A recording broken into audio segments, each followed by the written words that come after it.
সেটা তো অনেক আগেই করেছিল। আপনি ক্লাস্টার বম্বার্ডমেন্ট করছে না ওইখানে, ক্লাস্টার বোমা দিয়ে ফোর্দো, ইস্পাহান এবং ইয়েতে আক্রমণ করে নাই? হ্যাঁ, সেটাই ফোর্দোতে করেছে, পাঠাবে। ইস্পাহানে করেছে, নাথানে করেছে। এই তিনটাই তো সবচেয়ে বড় এস্টাবলিশমেন্ট। তো সেইখানে তো আক্রমণ করে তো ওই ইউরেনিয়ামের কিছুই পায় না। ইরান একটা বিশাল দেশ, বারবারই বলি, 16,07,868 কিলোমিটারের একটা দেশ, বিশাল দেশ। সেখানে আপনার 490 কেজি ইউরেনিয়াম, যেটা which is quite competent and convenient to produce atom bomb. Atom bomb বানানোর জন্য এতটুকুনি লাগে। তো এই ইউরেনিয়ামটা কি ইরান কি কোনো জায়গায় পেতে রাখবে যে এখানে এসে আমেরিকা এবং ইসরায়েল এসে ধ্বংস করে দিবে? ইরান কি এটা করবে? Iran will not exactly make this stupidity at all to open the uranium to be destroyed by the reckless attack of Israel and the United States of America. এগুলো বাতুলতা যে আমরা আক্রমণ করে আসলে যে কিছুই করতে পারছে না ইরানকে, এটা হলো বড় যন্ত্রণা। সবচেয়ে বড় কথা আপনাকে বলি, আমেরিকার অর্থাৎ ডোনাল্ড ট্রাম্পের এবং আমেরিকার সবচেয়ে বড় যন্ত্রণার কারণটা হলো যে এশিয়ার একটা দেশের সাথে যুদ্ধ করে দ্বিতীয়বারের মতো হেরে যাচ্ছে। একবার হেরেছে ভিয়েতনামের সাথে, এবার ইরানের সাথে। ভিয়েতনামের মতো একটা দুর্বল রাষ্ট্রের সাথে এত মার খেলো, আর ইরান এত শক্তিশালী, এত সফিস্টিকেটেড আর্মস অ্যামুনিশনস তারা নিজেরাই এখন তৈরি করতে পারে, যেটা শি জিনপিং আলাপ আলোচনায় ডোনাল্ড ট্রাম্পকে জানিয়ে দিয়েছেন। সেই জায়গায় তারা কিভাবে আশা করে যে তারা ওইখানে বম্বিং করে, তাদের বম্বার্ডমেন্ট চালিয়ে, হ্যাঁ, এয়ার স্ট্রাইকিং করে বা মিসাইল স্ট্রাইকিং করে তারা ইউরেনিয়ামটা এখান থেকে ধ্বংস করে দেবে বা নিয়ে যাবে? এগুলো হলো ডোনাল্ড ট্রাম্পের এক ধরনের stupidity. He does not have any idea about war. He does not have he does not have any idea about diplomacy. তা না হলে ইয়ার মাটিতে থেকেই আপনার যেন বলে চীনে অবস্থানকালীনই বলে আমি ইরানকে ধ্বংস করে দেবো। এটা কি কোনো ডিপ্লোম্যাটিক কথা?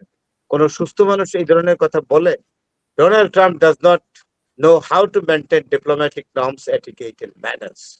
Thank you. এবং তারা বলছে যে আবারও হাজার হাজার সেনা মোতায়েন করা হবে সেখানে, মানে বিশেষ কমান্ডো বাহিনী মোতায়েন করা হবে এরকম পরিকল্পনা করতেছে। আবার খার্কিভ দখলের বিষয়টিও বিবেচনা করবে। এগুলো হাসিনা পায়, এগুলো বরং বাদই দেন, কারণ এগুলো 2-2.5 মাস যাবত শুনে আসছি তো। এগুলো এতই শুনছি যে খার আইল্যান্ড দখল করবে, এটা এখন বলে নাই, আরো 1.5 মাস আগে থেকে বলছে, এবং কমান্ডো অ্যাটাকের কথা বলতেছে আরো 2 মাস আগে থেকে। আসলে কিছুই করতে পারে এমন বেড়া জালে, এমন গেরা করলে, যেটা আমরা বলি গেরা করলে এবং বেড়া জালে, যেটাকে বলে আরেকটা বলে মাইনকা চিপা, এমন চিপায় ডোনাল্ড ট্রাম্প পড়েছে। এইবার he will be given a particular teaching from Iran. By Iran, he will be given a particular teaching, যেটা ডোনাল্ড ট্রাম্পকে চিরজীবনের জন্য মনে রাখতে হবে। ডোনাল্ড ট্রাম্প একমাত্র প্রেসিডেন্ট যে আমেরিকার ইমেজকে একদম ধুলায় মিশিয়ে দিয়েছে। ইউরেনিয়ামে আক্রমণ করতে গেলে তো তাদের স্থলে ইয়ে করতে হবে, আক্রমণ করতে হবে। তো স্থল সীমা স্থলে কি আক্রমণ করবে? আপনি কি মনে করেন এয়ার স্ট্রাইকের সামনে দিয়ে রাখবে ইউরেনিয়াম গুলো, এখানে এসে বোমাটা মেরে দেবে? কোথায় আছে কেউ জানে? ইরান তার ইউরেনিয়াম ক্যাপাবিলিটিস কোথায় রেখেছে কেউ জানে? Nobody knows. ইরানের যে ফরেন মিনিস্টার আব্বাস আরাকচি ইন্ডিয়াতে যখন আসলো, তার যে বক্তব্য, press conference, he was found so confident, valiant, courageous. I don't find any kind of a little bit nervousness in his face. Confident যে ইরান যুদ্ধে জিতবে এবং জিতে গেছে। আর ডোনাল্ড ট্রাম্পকে যখন ইয়েতে চলে যায়, ইরান থেকে, আরে চায়না থেকে যখন চলে যায়, তাকে নার্ভাস মনে হয়েছে। Trump was found very nervous before Xi Jinping, এটা সবাই বলতেছে। আর ওই যে গিফট গুলা ছুঁড়ে ফেলে দিয়েছে, অভদ্রতা। তোমরা ফেলে দাও, আমেরিকাতে গিয়ে ফেলে দাও, অথবা মানে এরোপ্লেনে উঠে গিয়ে জানলা দিয়ে বা অন্য এরোপ্লেনে ফেলে দিয়ে আসতা, বা এয়ারপোর্টে নেমে ফেলে দিতা আমেরিকাতে। এভাবে ফেলে দিলে it has been reported very badly to Chinese authority. এটা তো অসম্মান করা কোন দেশকে। আপনি মনে করেন শি জিনপিং এই এই এই অসম্মানটাকে ভালোভাবে নিবে? নেওয়ার কোনো কারণই নাই। হ্যাঁ, একটা উপহার কেন? ডোনাল্ড ট্রাম্প নিজের ডিসেন্সি নাই, he is not a dissent person. তার সাথে যতগুলো এসছে একটাও লোক ভালো না। এবং আপনি নিশ্চয়ই দেখেছেন যে মানে যুক্তরাষ্ট্রের প্রেসিডেন্ট যাওয়ার সাথে সাথে মানে সে কি হুমকি দিল আর কি ধমকি দিল, সেটা কেয়ার না করে তাইওয়ান কিন্তু নিজেদেরকে স্বাধীন রাষ্ট্র হিসেবে ঘোষণা করলো যে তারা স্বাধীন হ্যাঁ, রাষ্ট্র।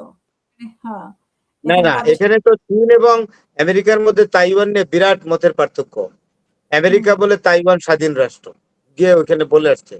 আর চীন বলে it is the part and parcel of the territory of China, এটা চায়নার অংশ।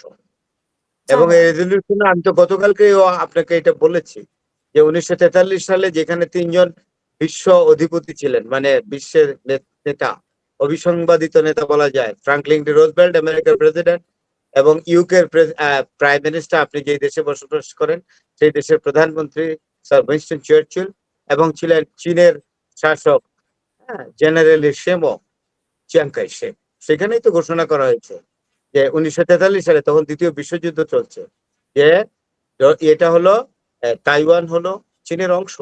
এবং তারই পরিপ্রেক্ষিতে চিয়াং কাই শেক এসে একজন চৈনিক গভর্নর এখানে নিয়োগ করেছেন, এবং তাইওয়ানকে একটা চীনের একটা প্রদেশ হিসেবে ঘোষণা করেছেন। সেখানে ডোনাল্ড ট্রাম্প বলে স্বাধীন রাষ্ট্র, তাহলে সংঘাত তো বাঁধবে। আপনি কি মনে করেন যে ইয়াতে মানে এতগুলো base, military base Middle East Gulf কান্ট্রিজে থেকেও ইরানকে কিছুই করতে পারে নাই? আর ইরানের চেয়ে কত গুণ শক্তিশালী হলো চায়না। সেখানে যদি চায়না যদি ইয়াতে আপনাকে, আপনার যদি তাইওয়ান থেকে আমেরিকাকে পার্সোনা নন গ্রেটা করে যে এখানে মাথা কামাবে না, তুমি এখান থেকে যাও, আর যদি এখানে দখল করে নেয় তাইওয়ান, তাইলে আমেরিকা কি ওই 7 সমুদ্র 13 নদী থেকে এসে তাইওয়ানকে প্রোটেকশন দিতে পারবে? Is there any capability America can show to protect Taiwan? No, not at all. সেই আমেরিকা আর এখন না।